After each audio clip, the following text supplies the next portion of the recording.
Galatooma isinii isinillee akkasuma galatooma. akkuma beekamutti ji'a Ramadaanaa kana jalqaba irraa kaastanii hanga ammaatti aftirsiisaa yoo xiqqaate namoota 500 ol nyaachisaan turtan. Kaayyoon aftirsiisaa kanaa maali? Aftirsiisaa kanaa wajjin wal qabatee wanni hawaasa magaalaatii fi sheekkotii teenyallee bira gahuu wanni barbaadamu isaanis rakkatuma bira gahuudhaan shanan kuni saanaa tokkorra namni 5 taa'uudhaatti. Gaafii xiyyeetettaan keessatti mee faayidaan dhuunfaa wanni isin buufattan akka dhuunfaatti wanni isin argattan jira?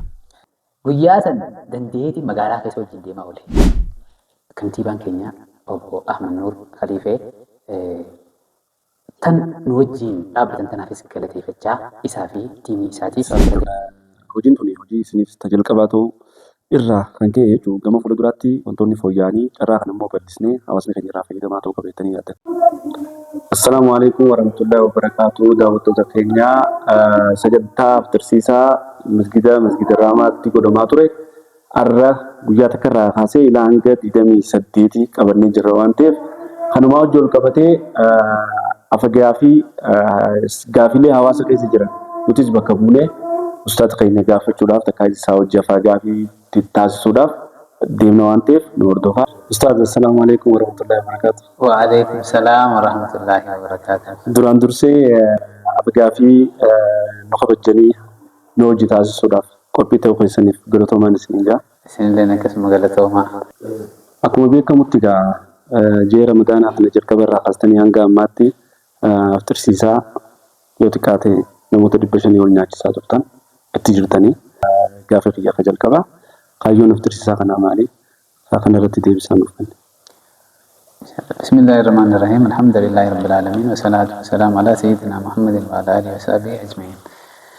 Galatoomaa isinis kanatti dhuftanii waan hawaasa keessa jiru yaada waliif ibsuudhaaf yaada san hangeessanii illee waan hubannoo qaburraa akkaan illee jechuudha hawaasaaf qooda godhu hubannoo waan kanarraa qabu godhuu keessaniif isiniin galatoomfadha. Gaafii teessira wajji wal qabatee kaayyoo waan kanaa maali waan jedhu akkuma beekamu aftirsiisan hawaasa gargaaruun hawwiin kun waan har'a mata kanarraa eegalee miti.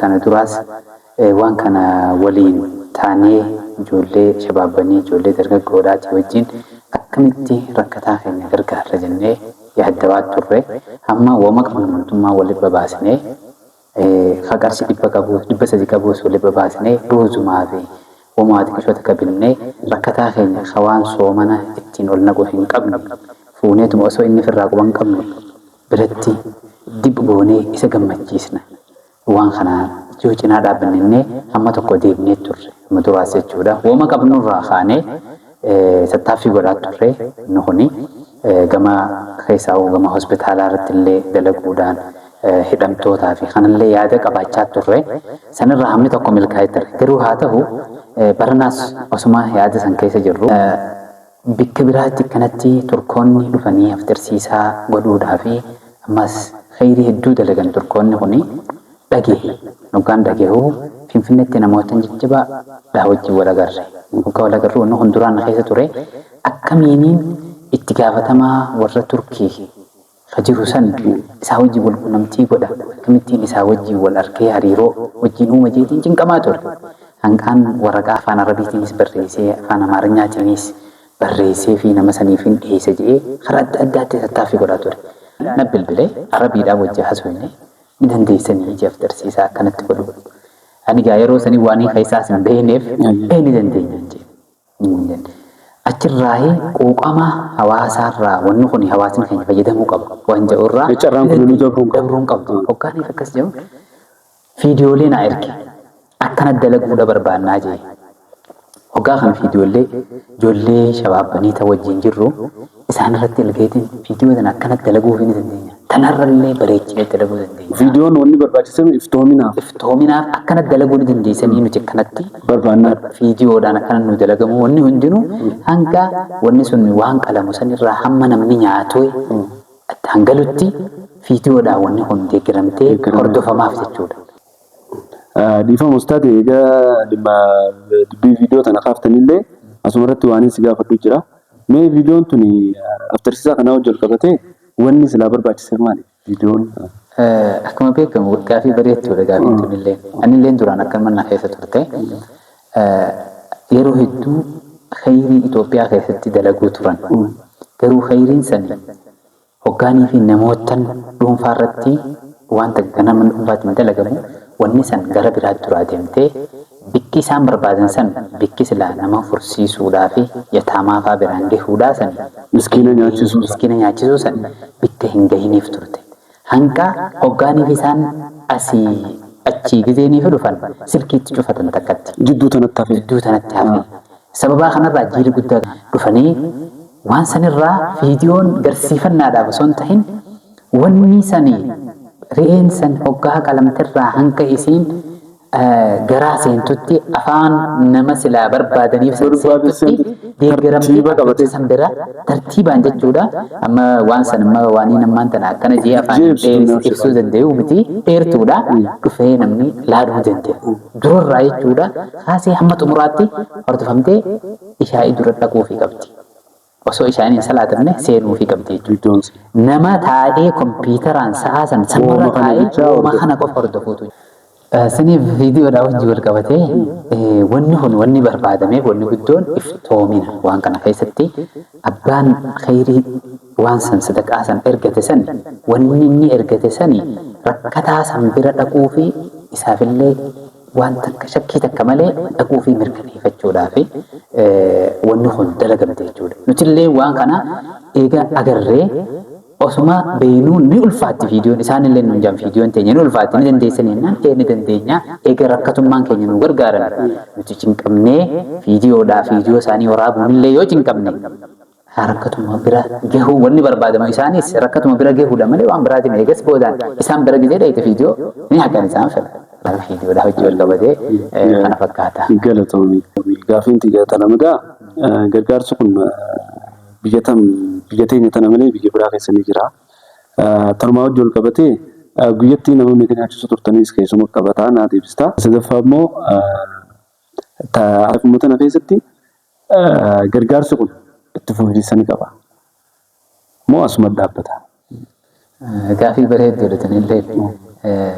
Duraati gargaarsi kun asuma qofa moo bikka biraatoo ni jira waan jiru wajjin wal qabatee viidiyoolee isaan naa ergan sanirra dhaabbateen hubachuu dandeenya. Viidiyoolee gizee natti ergan akkana dalaguu ni dandeessaa jaanii viidiyoon takka naannoo waraabee naannoo silxeetti dalaguu dura san dura natti ergamte ta naannoo Affaar naannoo fi Iqliim Affaar jaanii Arabiidhaan gizeenii fi akkuma nuti dubbachuu jiru kan natti ergan. Achirraa wanni nu badde Affaar irratti illee akka qabanii fi naannoo waraabee magaalaa waraabee keessatti illee akka qaban sanii nu badde. Bikka biraa amma asii wajjin 4 jechuudhaan dhagee akka Itoophiyaatti bikka 4tti qabanii diriijitiin tun akkas jechuudhaan dhagee bikka 4 ammoo haa ta'u naannoo keessa wucci minaan dabuu birratti akka dalagan bal'inaan jallotti akka dalagamtu gaafiin itti aantu nama meeqaa kan nyaachuu jiru sun nama 500 jaameeti wanni kun kan dhufe namni 500 san tartiiba qabaa guyyatti kan jaame garuu sanii walillee namni gizee dhufe numa keessummeessina nam sanii walillee namni 500 kuni saanaa tokkorra namni 5 taa'uudhatti daabboon isa akkasitti dhuftu garuu sanii ol yoo baay'atee dhufe saanaa tokkorra nama 5 oliis namni waan taa'u danda'uuf jecha keessaa warri boodarra dhufe heddummaatanii waan ta'aniif bikka san birallee ol ni dabra namni jechuudha bikka kanarraa fayyadamaa ture. Bikka shan birallee ni dabra. Itti fufiinsa irratti wanni kun. Itti fufiinsa waan kanaati wajjin akkamitti itti fufaa wanni kun fuulduraaf illee waan jiru wajjin ani waan hammaan hubadheerraa takka tuduraatii murteessaan nageenyi bikka sanitti nageenyi tasgabbaa waan jiraachuudha.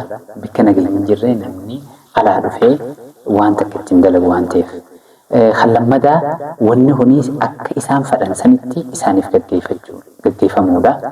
Eega isaaniif gaggeeffamtee sadaffaa irratti hawaasni wanni kun irratti gaggeeffame gammachuu fi waan kanaaf hangam takka qophii qabaachuu isaaniitii fi galateeffannaa waan kanaa keessaa yoonii fi duraarratti yoonii fi deebinu taate gama nageenyaati wajjin haala bareedatti warri qaamni mootummaa qaamni nageenyaatis ramadanii jechuudha. Horeen qindeessituudha. Wajjin teenyee akka bareedatti qaama nageenyaallee nu ramadanii qaamni nageenyaatis nageenyi bakka kanaallee tasgabbaawaa haala ta'een haala nama gammachiisuun dabre. Haa ta'u immoo hawaasaas wanni irraa hubanne gammachuu guddoo qabaachuudha. Akkasuma ammaasiis hawaasa qaana kana namni dhufee asin nu gargaare kun galateeffamuudha qaba.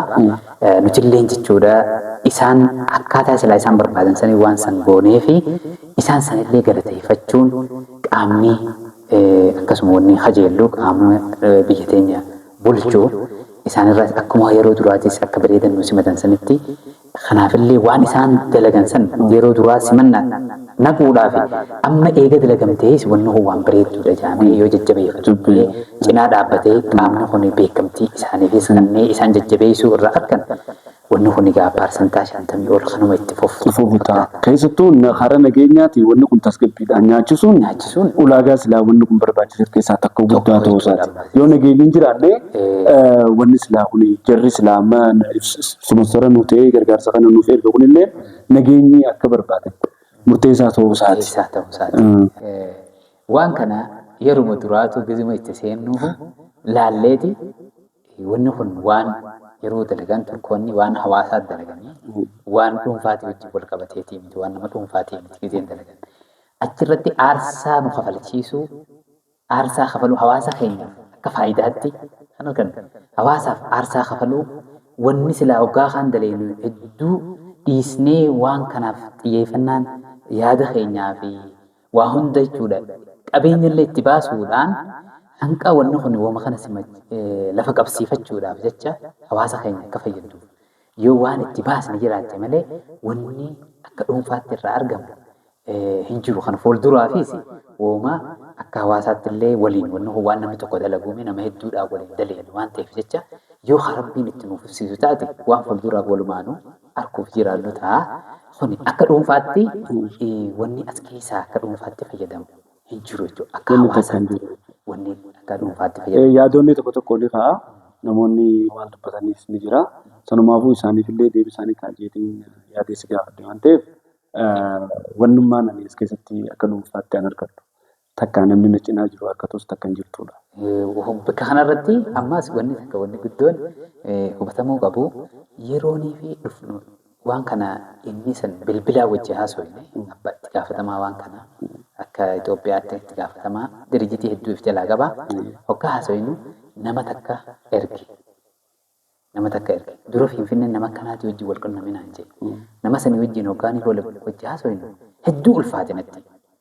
Kana waan kana yoo namni kun dhufee nu garsiise malee nuti dalaguu hin dandeenyu yaadachuu nama san gizee ergu hedduu ulfaata tartiibni isaanii gizeenii fi takka takkatti addaan baasnee dubbachuuf yeroo illee nu fuutu namni san dhufee waraqaa qabatee dhufe wanni bitamuuf barbaachisu waa 30 meeqa guyyaa san dandeetii magaalaa keessa wajjin deemaa oole timaamtii shunkurtaa waa hunda deemeeti gatiin biyya tana jirtu akkami meeqa kiiloon isii meeqa hisaaba tarkachaa eega waan Proposala sassaabee waa hunda eega katabate ifiif barreeffatee dhufe nuti akkuma itti dalaganuu hin beenu wanni barbaachisti waa hunda barreeffataniiti dhufee waan kana eenyuun nuuf dhiyeessuu danda'a ni harkannaasi kaasiin arganne markaattoo irraa nama qabaachirraa hin argisiifadha jechaa eega waan kana hunda barreeffate boodaan wanni bakka kanatti haftersiisaa godhuudhaaf barbaachisu akkana jal'aabaas wajjin deeme jal'aabaas. Tanumaafuu wanni si gaafadhu wanni yaadachistee qabdaa. Galiin silaa magaalaa tana keessatti ol ta'e fakkeenyaaf ruuzni asii bitamee, kuduraan asii bitamee, re'een asii bitamtee, carraan hojiitis gamanumaan namaaf uumamee jiraachuusa. Nama hedduudhaaf nama 20 oliif carraan hojii uumame. Wanni silaa midhaan alaa bakka biraatti bitamee dhufe takka hin jirtu asuma bitamu jira maallaqaa biyya tana dhufe jechuudha. Eega manumaan hordoftoonni keenya wanni nu hubachuu qaban biyya tanaafillee carraa hojii uumuun isaa kanuma keessatti akka nu hubattan gamanumaan isinitti dhama. Haala saniin eega waan kana hunda qopheeffate boodaan hanqina barbaachisa jedhee gabaasa godheef isaaniif. Eegas boodaan waan san isarratti ergan. Eega ergan akkaawuntii irraa nama bakka guddoo qabu nama qarshii 200 irraa bitamu jira. San dhaqeetii ifiif dabarsuufii ture. Nama amma magaaluma tana keessa toora 300 waan irraa bitamee jira. San ifiif dhaqee dabarsuufii ture. Ta'ammoo kuduraadhaa tana bakka adda addaatti wal guuruudhaaf itti gaafatamaa naatu irraa fudhatee irraa bituu waan xixiqqishootan. Eega bitamte ammaas xabiyaa isaaniirraa waan ajaa'iba ta'u waan arge yoo guyyaa 10 guyyaan 10 hoggaa dhufe yoo tirfii lafatti hafte tirfii san hanqamta ka kiiloo meeqa geessii jaanii waan tirfii akkanaatu hafe jee gabaasa isaaniif deebise jechuudha. Maallaqa san hoggoosuma isaanii deebisee ta 10 lammadaa haariyatti gabaasni si dalagama jechuudha. Maaliif bakka takkan teessu waan ta'eef irratu jira ta dabalamtu jira. Tuni ta dabartirraa qarii hanqanaan nu biratti hafe. Ji'eeti kanaaf yoo wanta akka gaxirrattee fa'aa maalleenni kan gaxirratu ta'ee tirfiin haftu hoggoosuma akkaawuntii irratti deebifamti. Isaaniif deebifamteeti hisaabni hornan idduudhaatis kophaa dalagamee haa hornan boodaatis akkasumatti dalagameeti wanni sun bifa saniin hordofachaa deemanii waan akkaataan hordoffii isaanii waan na ajaa'ibsiisa akka. Osoo inni fi wanni hundi kanatti miiraan afuurta tirfii taatee lafatti haftee jirtu. Timaamtiin yoo lafatti hafe waan sani kiiloodhaan shalagataniiti gatii hanqanaatu waan hornan dabarerraa hanqana qaban hanqanaan nu hafe jedhanii gabaasa godhaa deema. Gaafii xiyyeeteettaan keessatti mee faayidaan dhuunfaa wanni isin buufattan akka dhuunfaatti wanni isin argattan ni jira? Wallaahi gaafii bareedduudha. Guddoon nuti asirraa arganne hawaasa kana gargaaruudhaaf hedduu cinqamaa turre hawaasuma nuti akkasitti gargaaruuf cinqamaa turre san gaafa tola ooltummaan akkanaan dhuftee bakka takkatti nama 500 ol nyaachiftu waan duraan hedduutti cinqamaa turre san akkanan nuuf gargaaruun waan guddoota akka nu biratti taatee duraaniis waan qabnurraa xiqqoo qabnurraa baasnee gargaarree walitti dhufnee uumachumaarraa walitti kakkanninee deemuu turre waan ta'eef amma guddoon tun gizee nu dhufte namni jechuudha gabrittiin gargaarsa harkannaa ullee qorshaa dho'isitee taane bika kanatti okkotee beeraa abbaa jala shitata hawaasni kun fayyadamuun an fayyadamuudha hawaasni kun naa fayyadamuun na gammachiisne nama hundaa'u nama hin gammachiisne nama hunda gammachiisne ni gammachiisne jedhee yaada namni hin gammanne hin jiru tokkummaan namni abbummaan fadheewu kan islaamaa kan kiristaanaallee nama gammada hawaasa namni tokko hawaasni fayyadamuudhaaf saniif wanni bu'aan guddaan arganne waan kana wama duraanuu qabeenya keenya itti baasuu turre sani warri waan silaa nuti waan xiqqoo itti baasuun isa waan guddoo itti baasuun dhufe gammachuun teenya guddaan bu'aan nuti argannes hawaasni fayyadamu. Maashaallah hajaan siyaataatu asuma wajji wal qabatee wanni inni si gaafachuu barbaade yoo jiraate mee darajaan ramadaana keessa nama fursiisuudha nama nyaachisuudha qabdu rabbii biratti gamanumaan silaa waa xiqqoo irraa nu jette. Wallahi kuni waan guddoodha. Ergamaan Rabbii sallallahu alaihi wasallam yeroo takka namni nama soomanaa fursiise ajirii isaatti qabaa hoggaanii bijaan sahabaan majatti yaa rasuulallah jaanii bar nu hundinuu waan nama itti fursiifnu hin qabnu jennaan bar wooma qabdanii jaanii wooma qabdanii yoo fursiiftan nyaachisuu dhiisi nyaachistee obaastee quubsuu dhiisii wooma qabduun timira takkaan taatus bishaan taatus abbuu qaananii taatus sanii yoo fursiifteehu ajirii nama saniif deemtu ajirii nama soomanaa ta rabbi malee namni tokko hin beeku rabbi malee namni tokko hin beeku as-sawmu lii rabbi soomanni anaaf ajirii isaa mindaa isaa malaayikaanis hin beektu namni tokko hin beeku rabbi malee mindaan kan hisaaba rikoordii cabseechu mindaan isaa kan rabbi malee hisaaba malaayikaatiif takka keessatti galmee isaanii keessa galmaa'ee galmee isaaniitiin hin hawwatamne isaanii ol kute heddummina keessa rikoordii cabse mindaa akkasii san namni soomanaa ati fursiisuudhaan mindaa san qaba namni soomanaa kun mindaa isaa sanis siifis kan namaa kee malee ajiriin isaa sanis guutu siif deemti osuma isa sanirraa illee hin dhufan kuni waan laaftutti ilaalamuuf jechuudha. Waan guddaa darajaan isaa. Guddaa darajaan isaa rabbi biratti waan ammaas musliimni bakka hundaa itti wal kaasuu qabu namuu wooma qabu huduu qabu ammoo nyaachistee obaasuun kun fursiisuu san keessaa sadarkaa takkaffaadhaa toophii jechuudha kan takkaffaarra jirtu nyaachisuu sanii beeku. Maashaallah. Rabbi nutti saafan. Rabbi nutti saafan warra kana sanamaa qaba eeguu miti. Mootummaanuu duraanuu biti teenya akkas turte. biyya biraa gargaaruu turte rabbi nu haa deebisu saniis. Inshallah amin amin. Ustaad Hedduu irratti sagantaan kun akkanatti miidhagee beekee dhugaa dubbachuudhaaf arraan tana nama kudha nyaachisuun ni ulfaata. Wanni silaa nyaachisu sun akkuma jirutti tartiiba qabsiistee nyaachisuun ni ulfaata. Yee ustaad gaa qophiin teenya gama xumuraarra gahaa jirti. Namoota 500 yeroo nyaachisne kanatti wanti takka akka mudannutti isin mudatu jeetii yaada. Mee silaa akka mudannutti wanni isin mudatan maali? Waa gaaffii bareeduudha. Mudannoon akka isaan mudatte hedduudha waan lakkoofneef inni muti. Garaan takka isaan hordoffii isaaniirraa wanni jiru daabboon akka tasaatti saanaa kanarra saanaa tokkorra bittiina 3 ta'uu qaba. Ruuzni gubbaarra naqama. Eegas boodaan dhufeeti foon gubbaarra naqama. Bishaan 5 lafa ta'uu qaba. Daabboon 5 turre. Saanaa xiqqeetinaa bishaan firii 5 ta'uu qaba. Akkasuma ammaas daabboon 5 ta'uu jira. Yeroo takka daabboon 3 turre taa'e daabboon xiqqishoon dhabamtee daabboon guddoon takka 3 gisee irra teessu. Hogguutuma daabboon 3 maaliif irra teessi? Daabboon gabaasa amma dura godhameef daabboon 5. Arrasa diimaa gootan. Isin immoo takkatti lamatti takka deebistan. Takkatti daabboon tun eessa kottee jaani daayirektiin hogguusu. Gaafatan eeguu hoggaa viidiyoon bira geesse hogguusuma jechuudha. Akkanaatti ta'e akkamii wanni kun ta'u ammas takkatti hordoffii isaanii to'annoon jiraachuu isaa agarsiisa. Gifee gama hawaasaa keessatti deebi'u nama gaggabaabsina hedduu mudannoon isiiti. Nama takkaatu dhufee ni irreeffadda hoggaa akkasumaan jiru. Bara jedhan uumaan asitti aftirumaan asin nyaadhu kanumaaniin irraa baas dhufaa haji.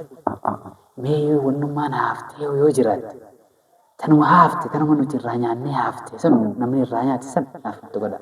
Hedduun irrachiiseetiin ijoollee kaadimootaa taachirra jirtutti meefi isaa kana akkanatti godhaa fi mee wooma hafe sanirraa illee yoo hafe silaa wanni hundi bakka takkaa naqamteeti namni nyaataa waan sanirraa akka godhamu.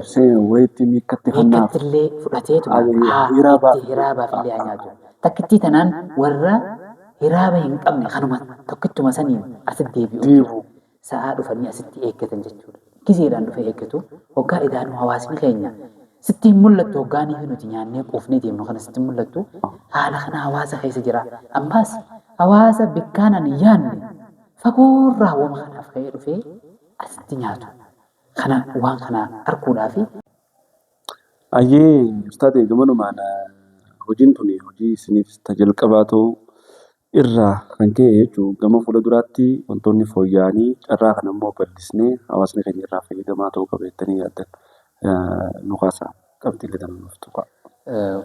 Yaada bareedaadha gaafatanii maashaallah wanni kun dhugaadha nuufis waan jalqabaati. Fuulduraaf immoo waan kana itti fufsiisuudhaa fi kanarrallee yoonii fi harabbiin nuuf deebisu taate kanarrallee bal'isnee godhuudhaaf dura addi durummaadhaan kantiibaan keenya obbo Ahmad Nuur Khaliifee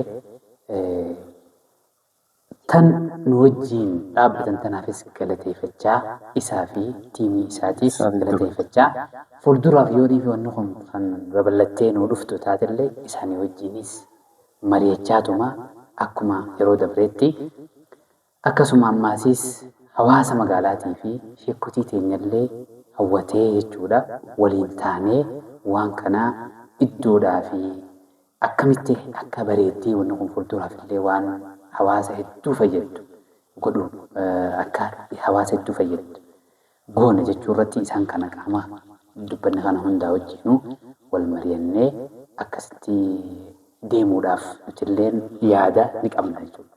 Kaduraa sanatti xiqqishoo hatattama nutti ta'ee dingatumatti guyyaa ramadaanni boru seena ja'a namni sichirraa godhufe. Nuti ni taate moo hin taatu yaa rabbi nuun qaaneesin gaa kantiibaa faadaa wajjinis dubbannee jirra nuun qaaneesin jennee du'aa irraa godhaa turre waan nuufis haari'a ture.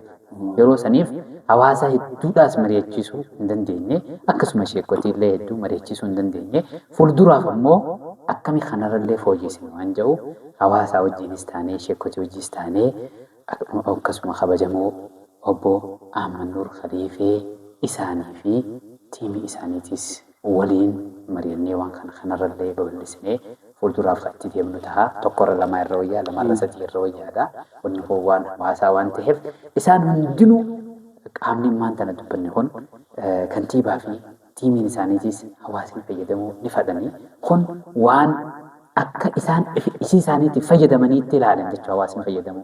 Akkasuma hawaasninis fayyadamu waliin gaabbaa sheekotiin teenyas akkasuma jeetiin yaada hundinuu mana tokko ijaarra waan ta'eef jecha mana tokkichaa san irratti waliin tokko taanee fuulduraaf inshaallah babal'isnee itti fufnu ta'a. Anilleen haala saniin bifa mariitiinis itti fuftu ta'a. Rabbi nu haa fidu wanni immoo godhuu qabnu rabbii waan kana kanarrallee fooyyessee rabbi nuuf haa fidu. Nutis yeruma duraa ammallee yeruma duraa san ta duraa san xumurre malee duruma san irra jirra waan ta'eef ta lammadaatis rabbi haa fidu tana tan maal ta duraa haa taatu malee ta goolabbii nurraa hin godhin jennee. Bifa tasgabbaa'aadhaan gaafii gaafatamtanii deebisuu keessaniif hedduutu akka isin galatan. Isinilleen akkasuma achi kaatanii dhuftanii waan hawaasa keessa jiru hawaasaaf boqontanii bikka buutanii dhuftanii gaafachuu keessaniif hedduu anilleen isin gammadee isin jira. Hedduun isin galatooma isinis akkasuma. Eegaman maammee sagantaa keenya tana akka miidhagduuf akka bareedduuf du'aayiidhaan yoo godhamne maal fakkaata? بسم الله الحمد لله رب العالمين والصلاة والسلام على رسول الله صلى الله عليه وسلم. خير من درب ولن معاقب شر من درب الراقب جالله حواسه غين حيث رب المحافظ وانما فيد هند ولن معاقب وانما من رب الرافق ور والجالة وليف جالة ربنا عقدو ور وجين جرات وجين نيات ربنا عقدو ور والنيات ربنا ولني والنيات ربنا رافق يسوع والتكر ربنا فاخنو وال دونكر ربنا رافق يسوع والميدوم والفيدو غرا والميدو غرا والفيدو توردين ربنا عقدو ور جزيم دا بوزيتيفي كبتيتين ربنا عقدو ور فايدة حواسات جالة ربنا عقدو خير دنيا آخرة ربنا ولنا عقبو شر دنيا آخرة ربنا رعقبو خير علمي ربنا يسجل تبين وتنبين هندا وخد الناس هندا ربنا عبداسو akkasuma ammaa sharri ilmii rabbii keessa jiru tabeenu bitanbeene hundarraa huma gamfanne rabbi irraa nu haa tiisu khayrii ergamaan isaa kadhate hundaa hunda kadhannaa sallallahu alaihi wasallam sharri ergamaan isaa irraa maganfate hundarraa irraa maganfannaa rabbi irraa nu haa tiisu ربنا آتنا في الدنيا حسنة وفي الآخرة حسنة وقنا عذاب النار اللهم إنا نسألك من الخير كله ما علمنا منه وما لم نعلم ونعوذ بك من الشر كله ما علمنا منه وما لم نعلم اللهم إنا نسألك من كل خير ما سألك من نبيك محمد عبدك ورسولك صلى الله عليه وسلم وعبادك الصالحون ونعوذ بك من شر ما استعاذك من نبيك عبدك ورسولك صلى الله عليه وسلم وعبادك الصالحون وأنت المستعان وعليك البلاء ولا حول ولا قوة إلا بالله العظيم وعلى ذلك بحق سبحان ربك رب العزة عما يصفون وسلام على المرسلين الحمد لله رب العالمين يا عزيز يا كريم يا الله شكرا جزاكم الله خير